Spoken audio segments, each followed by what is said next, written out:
పవన్ కళ్యాణ్ చర్యలు జనానికి క్లారిటీ లేదేమో కానీ ఆయనకి మాత్రం పక్కా క్లారిటీ ఉంది. ఆయన వాస్తవంగా ఈ క్లారిటీ లేకపోవడానికి కారణం ఏంటంటే భారతీయ జనతా పార్టీతో ఒక పక్కన పొత్తు, పురంధేశ్వరి పదే పదే ఇప్పటికి కూడా అదే చెప్తూ ఉంటారు. అదే సందర్భంలో తెలుగుదేశం పార్టీ జనసేన ప్రభుత్వం అని ప్రకటించడం, మేము ముగ్గురం అని కూడా చెప్పట్లేదు, మేము ఇద్దరమే అని చెప్తూ ఉండటం.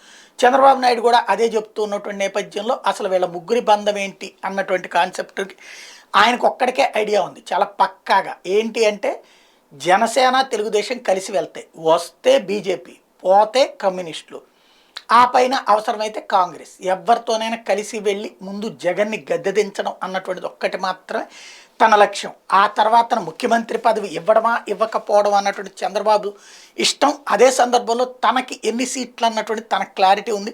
తను ఎక్కడి నుండి పోటీ చేయాలన్నది కూడా తనకు క్లారిటీ ఉంది. తనని గెలిపించే బాధ్యత తెలుగుదేశం తీసుకుంటుంది. అదే సందర్భంలో చంద్రబాబుని సీఎం చేసే బాధ్యత పవన్ కళ్యాణ్ తీసుకుంటారు. ఓవరాల్గా ఇది వాళ్ళ మధ్యన ఉన్నటువంటి అండర్స్టాండింగ్.